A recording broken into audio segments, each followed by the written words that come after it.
Well, good afternoon. Welcome to the Rotary Club of Madison. I'm George Hidalgo, Club President. Thanks for joining us today. Beautiful day today, so let's have some fun here. So before we start our regular meeting, I will call on Rotary Foundation President Martha Vukolich Austin, who will handle our Madison Rotary Foundation's annual meeting. Now, per our foundation bylaws, today marks our foundation's annual meeting, so Martha will come to the podium, the virtual podium, for that purpose. Martha? I am Martha Vukolich Austin, president of our club's Associated Madison Rotary Foundation. As provided in our foundation bylaws, today we hold the annual meeting of our Madison Rotary Foundation. We have announced the names of 3 new trustee nominees for our foundation. In a minute, I will call for the election of these new trustees. But first, I would like to introduce the members who currently serve on the Madison Rotary Foundation Board of Trustees with me. Linda Baldwin, Brian Baskin, Dawn Krim, Doug Dittman, Mike Chancellor, Mark Green, Jason Hunt, Jenny Jeffress, Sandy Morales, Valerie Rank, and Charles Tubbs. In addition, 2 immediate past club presidents automatically serve a 2-year term on the trustees, and Jason Barron and Andrea Kaminsky serve this year. Joe McNeil serves as treasurer, Dave Dukow as assistant treasurer, and Pat Jenkins serve as secretary. I want to thank all of them for their service to the foundation and to the club. We'll now move to calling the annual meeting of the Madison Rotary Foundation to order, and the purpose of today's meeting is to call for the election of 3 new trustees. The nominees who have been announced previously at club meetings and printed in our newsletter are Joe Lanus, Oscar Morales, and Jeff Tews. While we would normally have a voice vote, due to the pandemic causing our meetings to be virtual, our Rotary office has sent an email with a link to an electronic ballot for today's vote of the 3 new trustees. George Hidalgo will begin a 2-year term, and we are looking forward to his service on the Board of Trustees starting July 1st. Thank you so much. So thank you, Martha. Now, as Martha mentioned, an email has been sent to all members, so be sure to click on the link and vote by noon tomorrow. Again, we're not in person, so this is just one of the changes that we have to live with. So please vote by noon tomorrow. So let's now move into our regular club meeting. My opening message today about the amazing things we do for our community. So right after today's online meeting, our club board of directors will meet directly jointly with our Madison Rotary Foundation trustees to hear detailed reports from committees on their funding for 2020-2021. We will be hearing about the grants and programs that our Madison Rotary Foundation has supported to the tune of nearly $650,000. Again, let me repeat that, $650,000. That is not small change, okay? So this includes funding for community grants, youth awards, international grants, scholarships, youth exchange, a 50-plus fitness program, and grants to veterans who are now attending college full-time and are in need of short-term funds to help them out while they are in college. Now, you'll hear more about these grants later this month. Now, we can all be proud of the incredible support we provide to our community as Rotarians. I mean, what a great thing that we do, and we ought to be proud of that. So with that, let's go on to our opening music. Let's direct attention to Ellis Waller, who will play God Bless America on the bagpipes.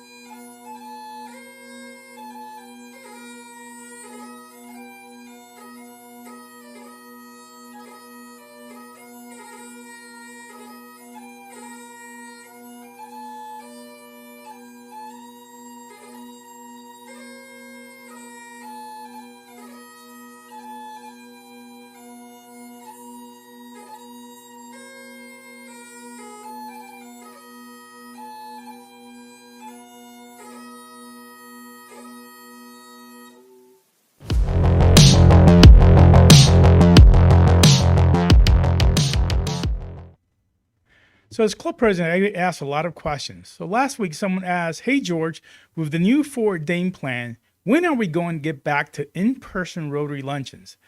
That's a great question. Pretty challenging. So I've asked Rotary, fellow Rotarian Jason Ilstrup to help answer that question. Jason? Thank you, George, very much. This is a great question and one we get a lot. I appreciate you bringing me in to help respond. If you all can believe it, it has been 1 year since we last met at the Park Hotel. March 11th of 2020 was our last live meeting. A lot has changed. My heart goes out to all of those that have experienced loss during this time. But we are very hopeful for the future, not just in downtown Madison. We really are starting to see light at the end of the tunnel. Businesses are opening up. The regulations are changing, actually coming today. And you're seeing a lot more people being vaccinated. So we are very hopeful for what we're going to see downtown and what we're going to see from our friends at Rotary here. The board is in conversation with the staff, with the Park Hotel, and the club's board of directors, and they're going to be discussing at their next meeting how they are going to move forward. But we have to say a huge debt of gratitude before we are able to get back live to continue the team that is doing all of this amazing work to make this virtual meeting happen. Jason Barron and Brian Baskin, I don't know what to say, but thank you. If you haven't been here, this is basically we're in a television studio right now, and what they do to make sure that our club is brought together is excellent. So a huge thank you to Brian and Jason for all that they do. During the traditional time before we go back to the meeting, attendance will still not be taken. Another question that people are asked often. So we are going to hold off on attendance for now. We don't want anyone to feel like they have to be required to participate in this. And they want to make sure that they're comfortable when we do go back live, that attendance will not be taken. So we will keep this conversation going, but we want to know, as someone on the programming committee, what your thoughts are on going back live and what your thoughts are for programming. So please do connect with us to get feedback to us. If you have any questions or comments, please send them in to the team at the office. Pat and the team are very willing to answer any of those questions about when we're going live, what the board is thinking, and any of our programming. We'll keep you informed as to what's going on, but I want to make one last statement about the importance of downtown Madison. It's close to my heart.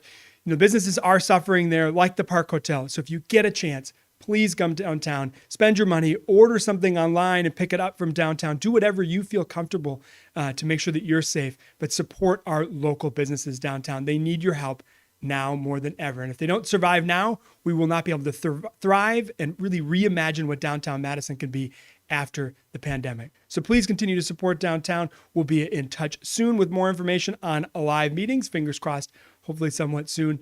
And thank you for your continued membership to Rotary. We are very appreciative.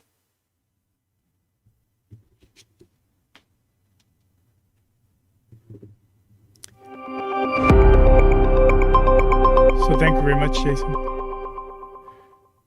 So Dave Billing chairs our Youth Awards Committee, and who will make some special introductions. Dave? Hello, I'm Dave Billing, chairperson of our club's Youth Awards Committee, and I greet you today from the North Woods of Minnesota. I have the pleasure today of recognizing the top 10 spellers in the All-City Spelling Bee. Our club's tradition of honoring these students dates back to at least the 1960s. The annual Spelling Bee is sponsored by the Wisconsin State Journal. Like so many other things during the pandemic, this year's All-City Spelling Bee was held virtually on February 20th. Competing were 27 top spellers from public, private, and home school associations in Madison. Students had to log in and complete a combined spelling and vocabulary test in 30 minutes. The test was provided by Scripps National Spelling Bee. Now, let's meet these accomplished spellers. These students should all be very proud of their achievements and their excellent spelling abilities. Our club will be sending each of them a small gift and a recognition certificate, with the top 3 receiving a plaque. Molly Horowitz is from Lincoln Elementary School. Ellie Griffin attends Holy Cross Lutheran School. Kenzo Samuel Wachu attends Mendota Elementary School. Emma Cardassa attends Jefferson Middle School. Eaton Janish attends Toki Middle School. Jonathan Kashsai attends Blackhawk Middle School. and Saki Kashashera is from Sherwood Hills Elementary School. Taking third place in this year's event is Aiden Vijayachula Syria, I hope I got that right, from Blessed Sacrament School. Aiden was a top 10 finisher last year. Vincent Bautista is from Edgewood Campus School, was the 2021 runner-up. Vincent and his siblings have been successfully competing in the All-City Spelling Bee for nearly a decade. The winner in this year's Spelling Bee is Maya Javu, a 7th grader from Eagle School. Maya was also the 2019 winner. Among the words she answered correctly during the online test were Beethoven, an adjective related to the famous composer, and himation, a type of ancient Greek clothing. Maya will represent Madison at the Badger State Spelling Bee scheduled for later this month. Congratulations to all participants for their magnificent spelling achievement. Thank you. Well, that's fantastic. So, now, some of the spelling bee winners and their families actually are joined us on this live YouTube meeting. So we want to extend a welcome to all of them, and also let's give them a hearty congratulations. So please, a round of applause.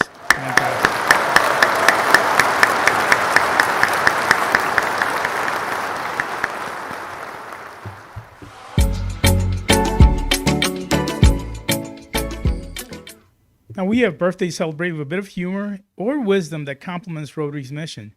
Now, we also encourage our members to make an age-appropriate gift to the Madison Rotary Foundation, rounded up to $100 for our Club Synergy Scholarship Fund. So March 10th, Jessica Caston. Also on March 10th, Kathy Korazinski. March 11th, Valerie Kazamias, who shares, "A day without art is a day without sunshine." March 11th, Barb Wiley. March 12th, Sarah Detienne, who is on our board of directors. And March 13th is Mike Wenzel.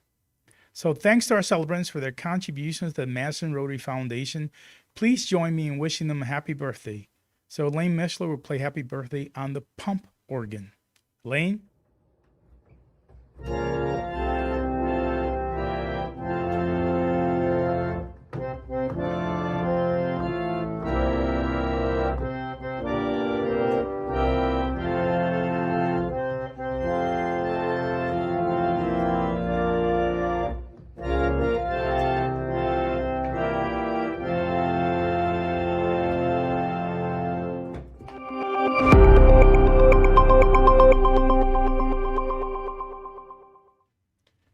So I want to go on memory in the news. So Jessica Cavazos was quoted in an article titled "Dreams on the Line. Many business owners of color were already operating with little room for error, and then the pandemic hit." That was Capital Times 3-3. Woodley Larkin was quoted in an article by Edgewood College's continued search for vice president positions and interim diversity efforts. That's on the Edge News 3-7. Greg Michaels was quoted in an article about planning for when the Madison Public Library will reopen to the public, and that's Wisconsin State Journal 3-8. Gloria Regis said that she finds hope in how the community has rallied around students during the past year while Madison schools have been virtual due to the pandemic. Wisconsin State Journal 3-7. Jeannie Stevens has been appointed to the Rock County Board of Supervisors. Madison365.com on 3-5. And Charles McLyman's, was interviewed about the journey that brought him to becoming CEO of Holy Wisdom Monastery, an article titled "Land as Sanctuary," Our Lives magazine, March, April. So another example of all the great things that a fellow Rotarians do for the community in terms of playing key leadership roles within our community.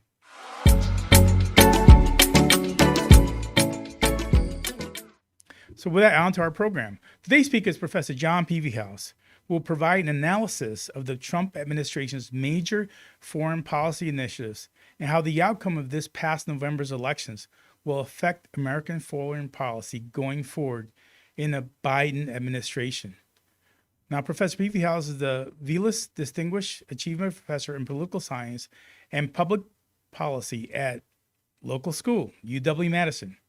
Now, his research interests are in the field of international relations and political methodology. Now, he has received several teaching awards, including the Chancellor's Distinguished Teaching Award. He's the recipient of the Karl Deutsch Award. Now, that's a pretty impressive award. It's an international award given to the scholar under age 40 who has made the most significant contribution to the study of international relations. So he's also served as the editor of the leading professional journal in his field entitled International Organization. So we look forward to your presentation, Professor Pevehouse, and we have made a contribution to the Rotary Polio Plus Fund as a way to say thanks for speaking to us today. Now, as Professor Pevehouse comes to the podium, I want to mention that we'll have you do questions on the chat function, and then as we get to the Q&A session, I will go ahead and answer that questions. So, Professor Pevehouse, welcome.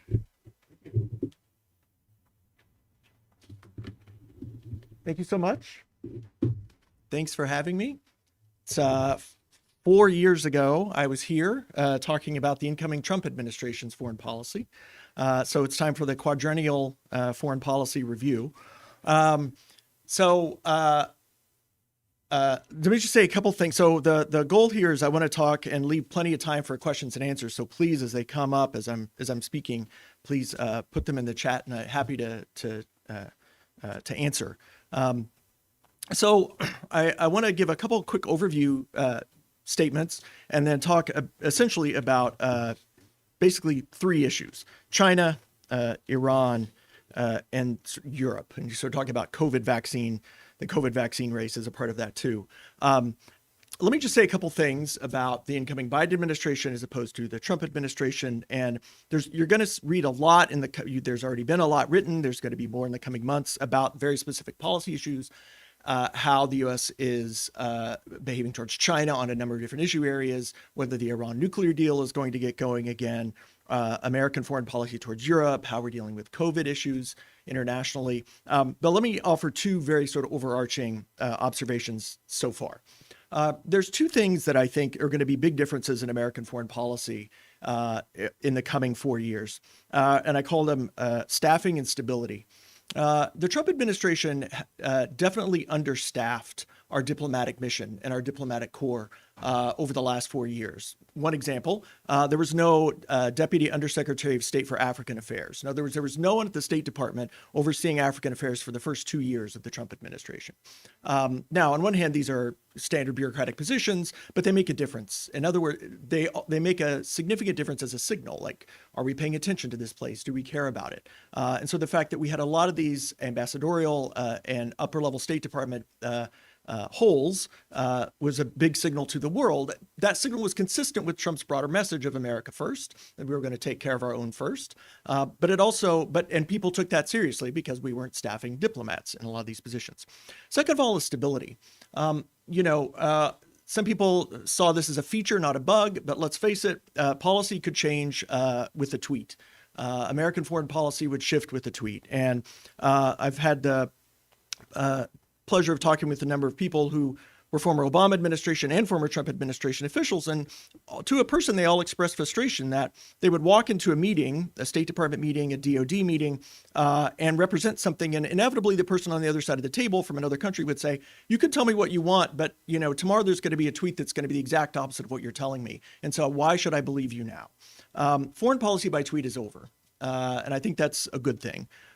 You may then disagree with the substance of what Biden's doing, but I think in terms of process, in terms of that stability, not moving around a lot, I think that's sort of couple big overarching changes. Staffing's up, and I think this sort of foreign policy is over. Okay, so let's talk about a few issue areas where I think you're going to see really significant differences and some continuity between Biden and Trump. Let's talk about China. I think that's the 800-pound gorilla in the room in American foreign policy right now. Obviously, tensions with China are much higher than they've been in quite some time. They were frankly already a bit on the rise towards the end of the Obama administration, Trump comes in, takes a very hardline approach to China on a number of foreign policy issues. The first of which is trade, right? Trump launched a self-described trade war against China to try to get them to improve their behavior in a number of issue areas, including complying with existing trade agreements that China is a part of, including the World Trade Organization, currency policy, respect for intellectual property, respect for investor dispute settlement provisions on China's side of, say, American investment. And so there were a lot of issues rolled into, when we say trade, there were a lot of issues rolled into that. So Trump throws up these significant tariffs on a lot of goods coming from China. China, of course, retaliates, put tariffs back on the U.S.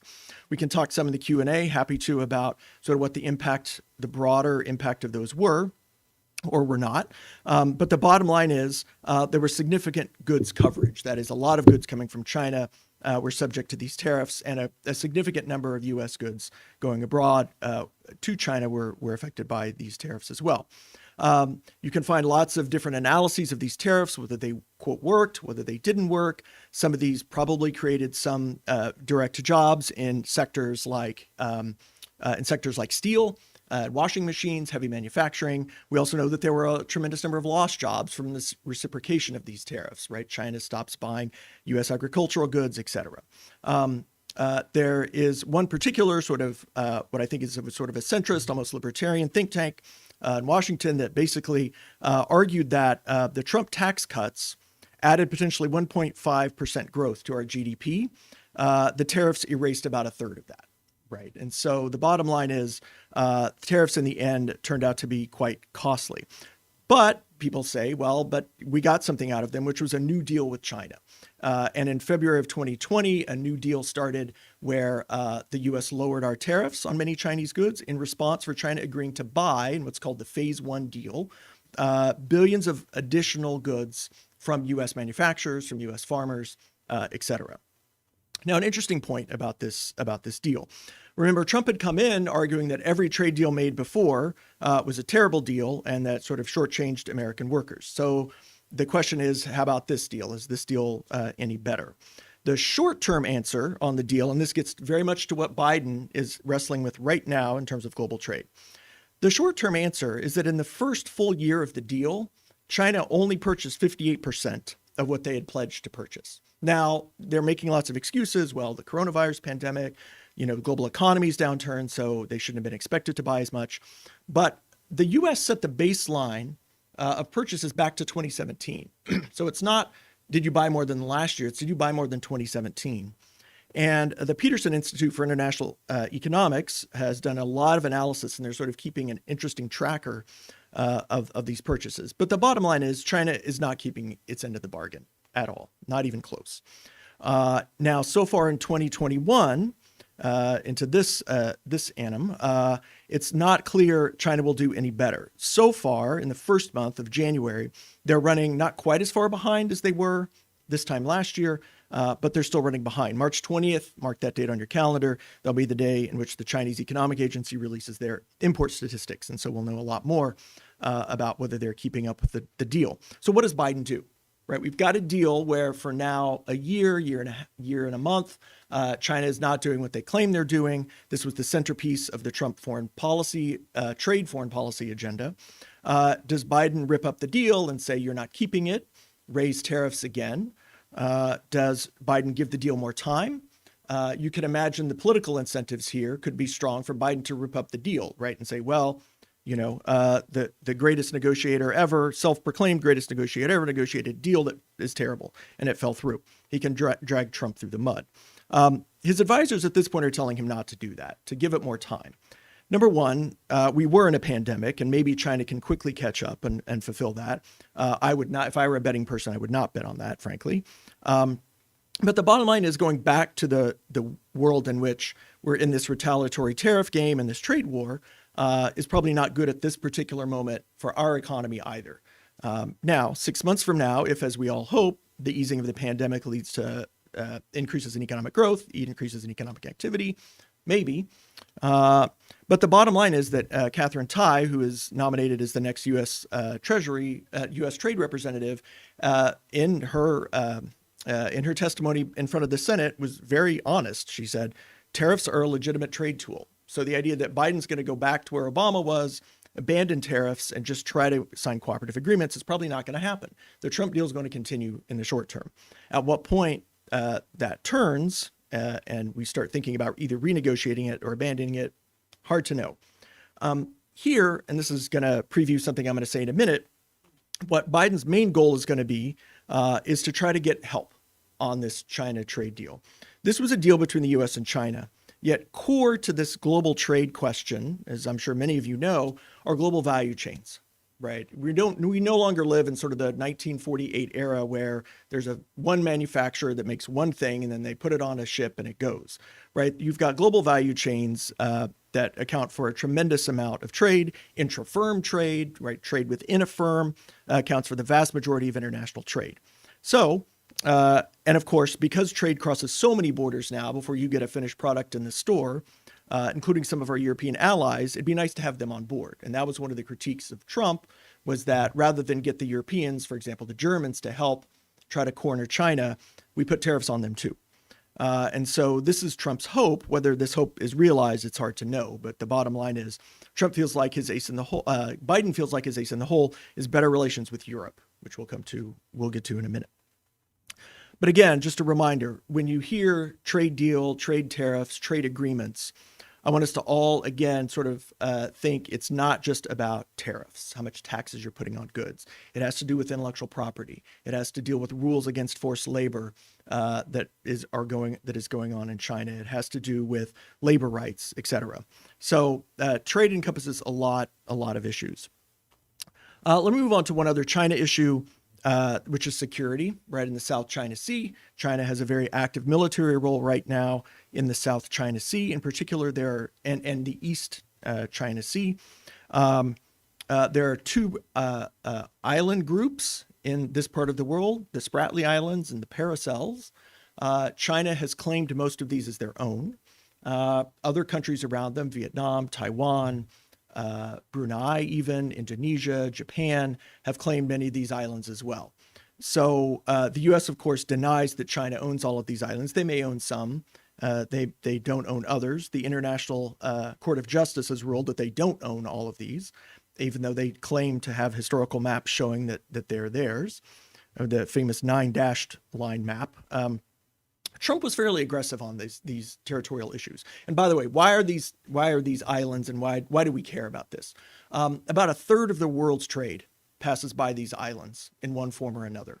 So if you were able to militarily control this, if one country were to control this area, the sea lane of communication, you could shut down a massive chunk of world trade, right? All the trade from China to Europe goes through here. A lot of trade from India and South Asia into the United States goes through this area. So it's very important. There's also several billion barrels of oil in the South China Sea that is largely unexplored. The way the Law of the Sea Convention works is if you claim one of these islands, some of which are probably no larger than this office building, that beautiful office building I'm standing in, you get all of the fish, all of the oil, anything you can pull out of the water for 100 miles around it. And so it gives you every incentive to claim those islands and then take all the resources out of them from all of the surrounding territories. So again, Trump pushed back against these South China Sea claims by conducting a large number of what were called freedom of naval operations movements. So essentially, you send an aircraft carrier, you send a number of large naval vessels around these islands claimed by China, and sort of try to provoke them into attacking you. And China never did, although there were some very close calls in the last 4 years. Trump has continued this. In fact, 3 weeks ago, there was one of the largest naval exercises in the last decade in the South China Sea that was approved by the Biden administration that involved 2 aircraft carriers. And so Biden is not backing down. I think you're going to see a lot more continuity on these security issues vis-a-vis China than you are differences when it comes to Trump versus Biden. So I think on trade, we've got kind of keeping the status quo for the short term. I think on security, you've got status quo. So ironically on China, at least on these issues, you've got quite a bit of continuity, I think. Not going back to sort of Obama era policies, not going back to Bush or Clinton era policies either. The final quick note on human rights, what's been in the news a lot lately are the fate of the Uyghur population, the Muslim minority population in Xinjiang province. This has become sort of a bipartisan political issue in the U.S., probably one of the few bipartisan political issues in the U.S. right now, where both Republicans and Democrats in the Senate have pushed the Biden administration to do more. The Biden administration, Secretary of State Sullivan, and others have, Jake Sullivan, advisors Sullivan and others have called this genocide, which again continues a Trump and a Mike Pompeo decision to label what's going on there genocide. The ultimate question is, what can really the U.S. do, right? And that's, you're going to see a lot of bluster about we should do more, but the answer is what? Trump forbid purchase of cotton and tomatoes from this region, where we believe that these products are being produced by essentially slave labor from these imprisoned Muslim populations. Beyond that, are we willing to go to war over this? Probably not. Are we willing to raise tariffs over this? Well, not if we want to scuttle that trade deal that we talked about. There's only so many arrows in the quiver on this issue. And besides a lot of condemnation, besides moving towards more sanctions, there's not a lot to do. We could move towards more sanctions. Obviously, the UN can't do sanctions because China, as a permanent member of the Security Council, can veto them. We can't, again, without scuttling the trade deal, many people argue we can't become a lot more aggressive. So China's there. It's a big issue. It's one that's going to keep generating a lot of headlines across trade, across security, and across human rights. Shift focus a little bit, move to the Middle East. Always a lot going on in the Middle East. The Iran nuclear deal has been getting a lot of attention. 2015, the Obama administration signs a deal with Iran, along with Germany, Great Britain, France, China, and Russia, for Iran to give up a significant part of its nuclear program. They were able to keep some. They were subject to an extensive inspection regime. This agreement, most of these restrictions would come to an end either after 10 or 15 years, in which case, kicking the can down the road, they would come back to negotiate again. This is called the JCPOA, the Joint Comprehensive Plan of Action. So Trump, of course, fairly early, both as a candidate and as president, criticized this deal, saying it was a bad deal, that the U.S. didn't get enough out of it, and that ultimately any deal that allowed Iran to continue a nuclear program was a bad deal. So the U.S. withdraws. The other countries do not, right? And other European countries, China, Russia, continue to stay in the deal. The U.S. Puts sanctions back on Iran, which we'd had for many years. Sanctions that had been actually working fairly well to force Iran's hand to the negotiating table. And then the deal, I would say about 6 months ago, finally completely falls apart as the U.S. continues to ratchet up sanctions. Iran basically says it's not enough to have just Europe and China and Russia in it. We need the U.S. too. So Iran suggests that they're slowly going to withdraw themselves from this and, in fact, restart some of their centrifuges, restart some of their nuclear program. So Biden, of course, enters in and says, we're going to come back to the deal.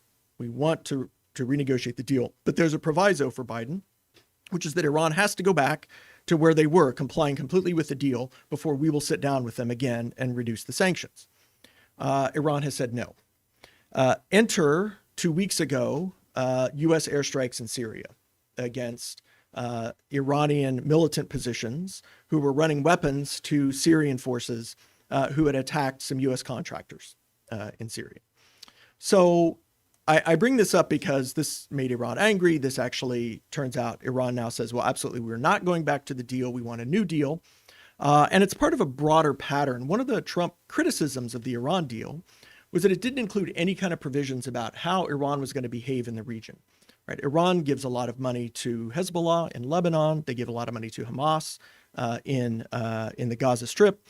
They fund a lot of the Houthi activities in Yemen against the Saudis, who are funding the traditional forces there in Yemen. So Iran is acting out a lot in the region, and the U.S. doesn't like this.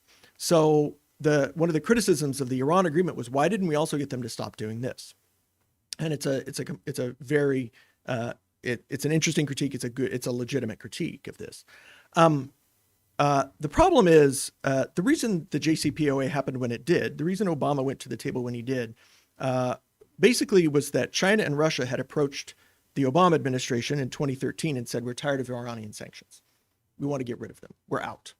So either make a deal or end the sanctions. Now, Russia and China don't trade a lot with Iran, but they could. And China could buy a lot of oil from Iran. And the fear was that if Russia and China start becoming even more friendly with Iran, all leverage would disappear that the West had. So the deal is made. Many people thought it wasn't a great deal. Some people thought it was as good a deal as we could have gotten. Trump gets us out. So now the debate within Biden administration is, what do we do? We've attacked them 2 weeks ago. We've said we want to get back, but we haven't done anything to show that we will without them keeping their original word. And from all reports within the Biden administration, there are a lot of shouting matches over this about what to do. And it comes down to this. Many people believe if there's any hope of holding Iran back from a nuclear weapon, this is it. This is all that's left. Other people think, well, Iran may never comply. They're never going to pull back on their other behavior. And is this the sword you want to die on in your first year as president? Right, that you made a deal, what will probably be an unpopular deal with Iran. Americans do not like Iran in general. Everyone remembers the hostage crisis. So is this where you want to stake your reputation, is in a deal with Iran? And I don't think anyone, even Biden himself, would think that's a good idea. So what will probably happen is we'll get a lot of back and forth over the next 12 months. They may come back to the table. We might offer a little fig leaf of cooperation. Iran might do the same. There'll probably be another attack. We'll probably bomb another pro-Iranian militia in the next 2 months, and we'll just sort of scuttle on. I don't foresee a deal coming back to the table is the bottom line. I don't think the incentives for either side is there. The bottom line is Iran has the know-how, and they have every incentive in the world to build a weapon. Whether this happens in 5 years or 15 years or 25 years, I think is the question. Most experts give it a 15 to 20 year window.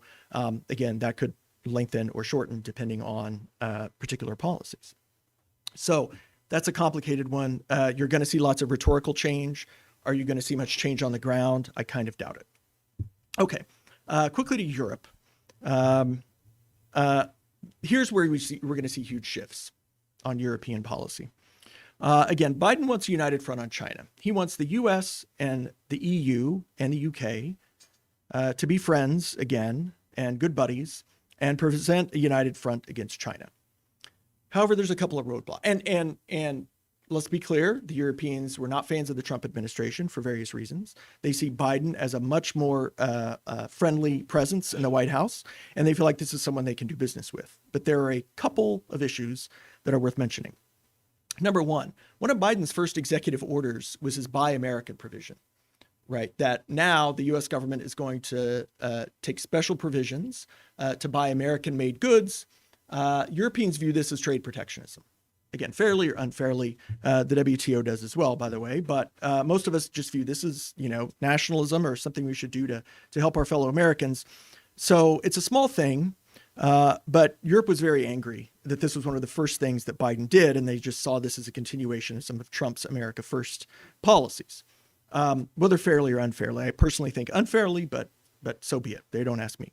Number two, at the very end of 2020, this didn't get much news in the United States, but something really significant happened in the world, which is that China signed an investment agreement with the European Union.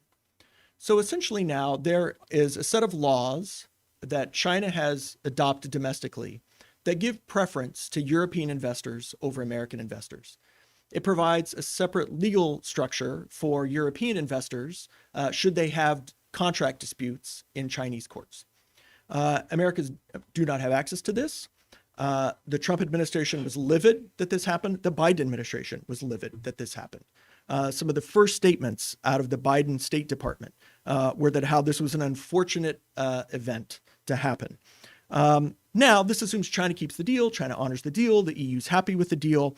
But the bottom line is China and the EU now have sort of a legal status agreement that gives the EU a leg up on the US in investing in China and doing business in China. And if the US and the EU are going to be united front against China, EU's got to get rid of that. And does the EU want to give up that market access and that sort of what they feel like are enhanced legal protections for their Chinese investments, just so they can help out Joe Biden? We'll see. It's hard to know. So I just want to put that up. I want to leave plenty of time for Q&A. So there are other couple issues that I think will come up with the U.S. and the EU. Among them, sort of this rising illiberalism in the EU in countries like Hungary and Poland.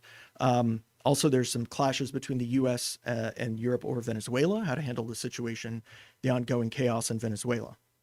Let me finally say one last thing about COVID. The other, if there can be 200, 800-pound gorillas in the room, one is China, the other is obviously COVID, and the global vaccine race, since COVID's on everyone's mind all the time. You notice you haven't seen many headlines or much suggestion about U.S. export of our vaccines. Right. And this is a marked difference between Russia and China, right? The first thing Russia and China did when they said, hey, we've got a vaccine. Now, no one wants to take the Russian vaccine, but that's another story.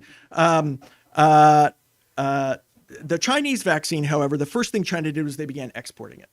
Right. This was a way to them to get leverage. This was a way political science would call this soft power. Right. This idea that you want to be liked, you want people to want your stuff. You want people to buy Levi's. China wants people to want the Chinese vaccine. So they're giving it away very cheaply, even before their own population was taken care of. Obviously, the U.S. Public's not going to stand for this, which is why you're not seeing headlines about the Johnson & Johnson vaccine going to places like Italy. You are seeing, however, news about the Russian and Chinese vaccine going to South Africa, going to Italy, right? There was a big announcement this week. Italy's going to begin importing the Russian vaccine, and these other countries buying Chinese and Russian vaccines. So enter the World Trade Organization, and I'll keep this short, but the World Trade Organization has a series of laws called TRIPS, Trade-Related Intellectual Property. This is what governs intellectual property of things like pharmaceuticals. Developing countries 2 weeks ago asked that all WTO rules about COVID vaccines be thrown out the window. In other words, intellectual property rules, rights to copy the vaccine, to distribute the vaccine at no cost, they asked that they be thrown out the window. The US, Germany, Switzerland in particular said, no way, right? We invented these vaccines. We have to make some money off of them. And you have a brand new WTO director, the first African director of the World Trade Organization, a Nigerian woman. And she's trying to find a middle ground because on one hand, you want more vaccine access globally. On the other hand, she understands the intellectual property position that's going on. So what is she arguing for? She's arguing that essentially what's becoming known as sort of a Biden-type plan be adopted, which is that you just do licensing, right? In that Johnson & Johnson, Novavax, which is a new one that's going to come online soon, most likely next week, has already been licensed to places like India. AstraZeneca has also sold their license to India. So in other words, these vaccines can be generated then locally in local economies, but there needs to be some kind of payment for the intellectual property. So in other words, it doesn't have to be manufactured and exported. It can just be made locally, but then you have to protect the patents. That's, of course, a big question as to whether the patents will then be respected locally. But small sentence of background. This has always been the U.S. position, whether it's HIV/AIDS drugs, whether it's antibiotics, whether it's the coronavirus vaccine. The U.S. doesn't have much of a leg to stand on here historically, unfortunately. If you remember your history, right after 9/11, the anthrax attacks. Remember these anthrax letters that started landing in officials' mailboxes the week after September 11th. The only way to combat an anthrax infection is through a drug called Cipro. Cipro is a very powerful antibiotic. You can get it still today. And basically, the U.S. government went to the pharmaceutical company that made Cipro after telling India they couldn't do this, after telling Australia they couldn't do this, and said, we're taking your patent. We're making this ourselves. And that didn't play very well, right? Because for years we've said countries can't do that. But of course, when push came to shove and we needed it, the U.S. did this. So you're going to hear about this too in the coming weeks that, look, if the U.S. needs to violate intellectual property, we do it. And we did it in this case. If other countries want to do it, we tend to not like doing it. Now, different situations, different climate, different disease, right? And so not necessarily a perfect analogy, but that's sort of some of the background to some of these vaccine politics that I think we're gonna see increasingly. 12:45. It's a good place to stop. I hope there are some questions. If not, I have plenty of other things to talk about. Well, Professor Pevehouse, there are a lot of questions, so let me go ahead and start with the first one is, how can American labor and business compete with Chinese slave labor? And I think this became more prevalent when COVID-19 initially came out. We found out that a lot of our pharmaceuticals are actually manufactured in China, and it was like, well, how did that happen? Then what you read is that, well, it was subsidized by the government. They basically put the companies, American companies, at a huge disadvantage. They got out of the market, or they had to go to manufacture in China. So they kind of created where they control most of the world's pharmaceuticals. So how the heck do you compete against that? Well, that's the big question. I would say it's not. I mean, yes, there's slave labor obviously going on in places like Xinjiang, but it's more just lower labor cost, and this is ultimately the challenge for the U.S. economy. Whether it's China, whether it's Mexico.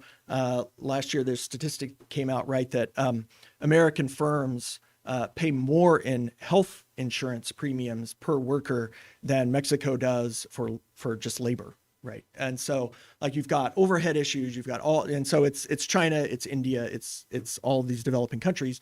Look, labor's abundant, and that's what classical trade theory tells us. They have labor abundance. That's their comparative advantage. Our comparative advantage is something else, right? Our comparative advantage is in things like intellectual property. And so I think that's where if you're asking me, personally, I think that's where the U.S. has to move forward. I mean, I think to some extent we have to a little bit give up this idea that we're going to go back to being a great manufacturing power. We are not comparatively advantaged in labor. We're comparatively advantaged in human capital, right? And it's software, and it's moving forward. And this is something people have talked about for years: retooling, re-education, et cetera. Because the bottom line is we can't compete unless we want to throw up a bunch of tariffs, and then those tariffs create deadweight loss, which just get passed on to U.S. consumers, which no one wants to see either. Thank you. The next question is reference with the COVID-19 pandemic. It originated in in China, and kind of got exported, but actually it's hard to understand what actually happened, because there's publications that say that they control the flow of people going from Wuhan within China, and so they didn't go to Peking and the other cities, but they were allowed to travel throughout the world. So it almost seems like the Chinese knew what they were doing to impact the rest of the world. Is there anything that you feel is ever going to happen with that, or? Yeah, people are starting to relook at this. So I think China did two things. Let me first of all say, the idea, I don't, my own position is I don't think China sort of did this to get at everyone. That said, they made a tremendous number of missteps, and in fact, hid a lot of the initial data on this from the WHO in particular. They had decoded this genome sequence very early on. They did not share that initially right away. A lot of the early evidence about this and the nature of it, right? One famous Chinese scientist committed suicide over this because his life was under such of a threat. So yeah, I mean, what reprisals will come of this, it's hard to say. I do think, and the reason, by the way, I don't think this was some kind of Chinese strategy, is I think what we're now trying to figure out, and as we roll the tape back, I think, what was it in France, right? There was a case that they've now found in France from November, right? And so, I think this, even before attention turned to Wuhan, there seemed to be cases spreading out before China knew anything. Now, what eventually will happen to them, I think this just gets rolled into everything else, right? With human rights, with trade, with security. China's the bad guy right now, and they're going to be for the foreseeable future. And I think, is there going to be some grand strategy to treat China like we did the Soviets during the Cold War? That's a possibility.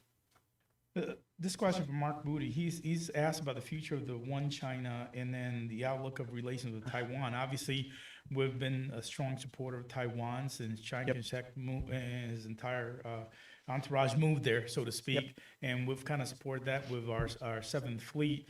But with everything going on, I think the Chinese have done a phenomenal job ostracizing or isolating Taiwan with airlines and a lot of businesses. You want to do business with us? Guess what? You can't recognize Taiwan. And how do you think that will continue to evolve? So I think it's going to continue to evolve the way it has, which is that China views this as very much of a symbolic issue. And they often try to use this as leverage against firms, et cetera.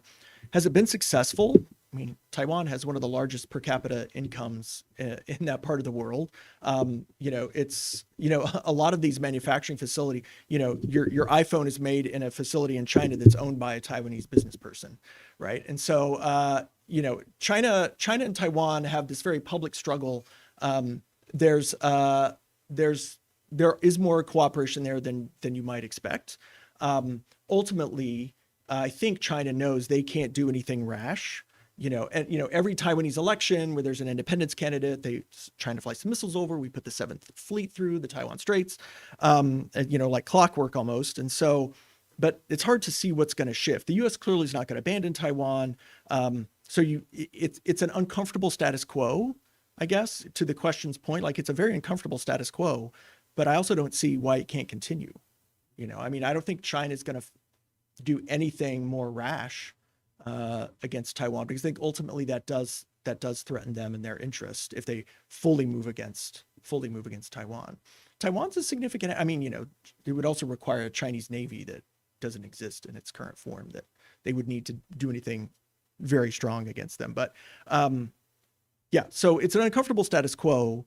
It's hard to see in the next decade, I think, that changing very much. Thank you.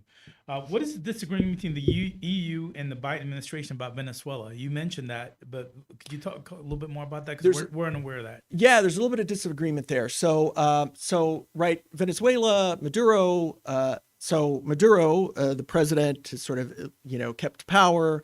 Has denied elections. So Guaido, which was the opposition leader in Venezuela, essentially declared himself the leader of Venezuela. The U.S. recognized Guaido, as did the European Union.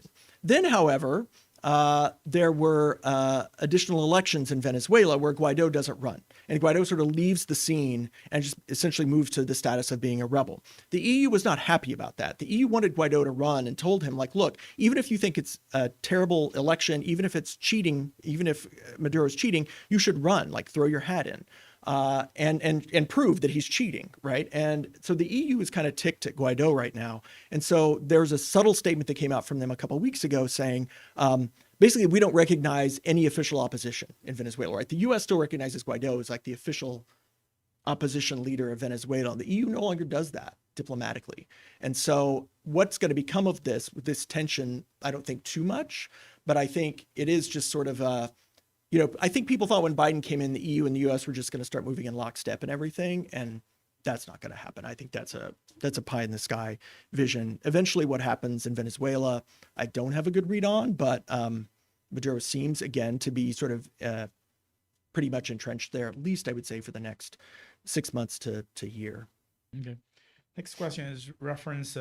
You spoke about the phenomenal influence of China. And one of the things that has been suggested is that if you look at the border, India and China have gone at it numerous times, right? Yep. They both, I can't remember the population, but I think it's 1.3 billion and 1.1 billion. They have lots of troops massed along the border, right?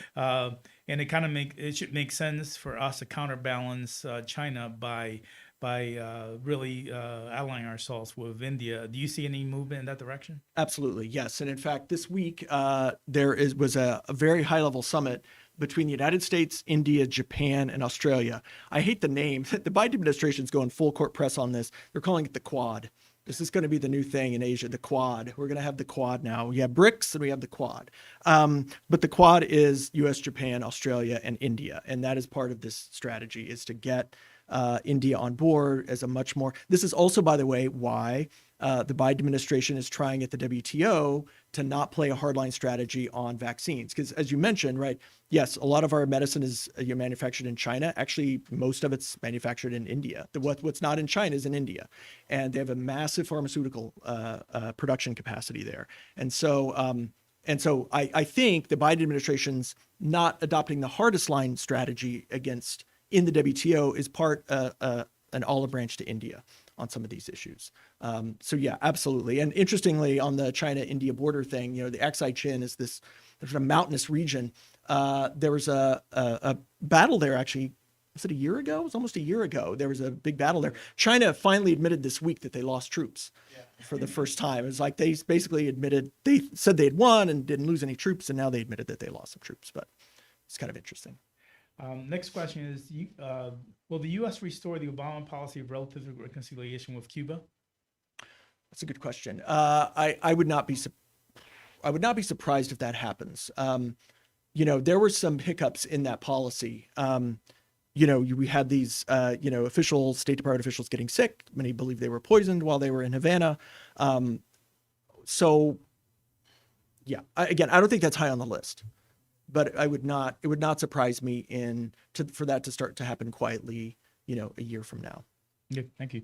Next question deals with the geopolitical impacts of hacking and a concern of businesses, especially the latest Russian hack. Yeah. And do you feel the internet may not last forever as a place to do business? Wow, that's a great question. We should all sell our Microsoft stock, I guess. It's hard to, you need a replacement, right? And so, as blockchain has become more and more adapted to secure transaction systems and so forth, I think that's more likely going to be the direction. But look, it's true. And look, so many things we didn't talk about: climate, cyber. Cyber's real, and the threat is real, and Russia in particular, this has become their calling card now.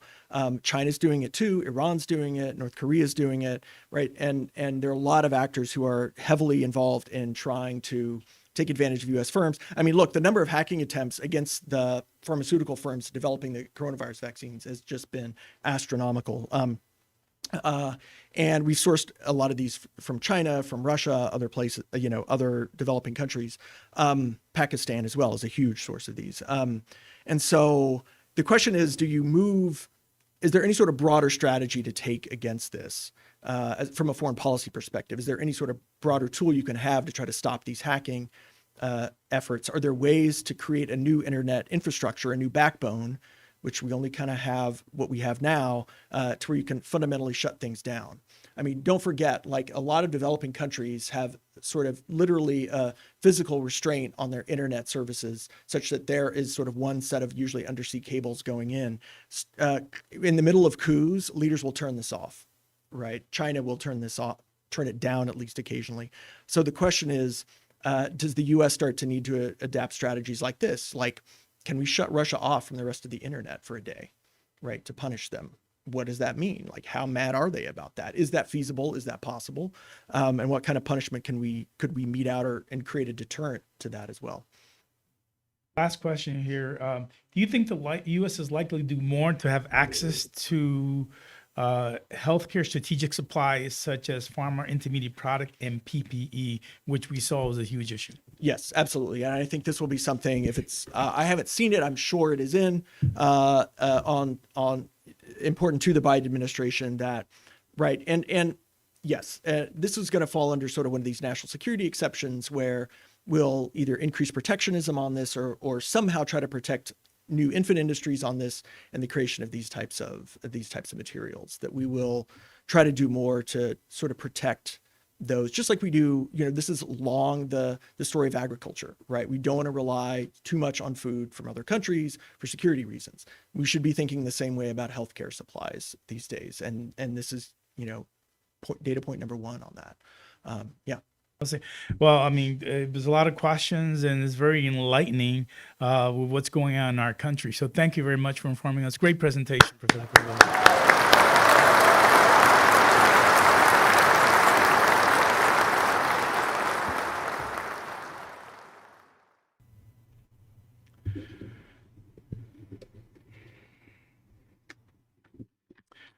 So again, that was a truly outstanding presentation. I want to thank everyone who attended today's meeting. We are adjourned.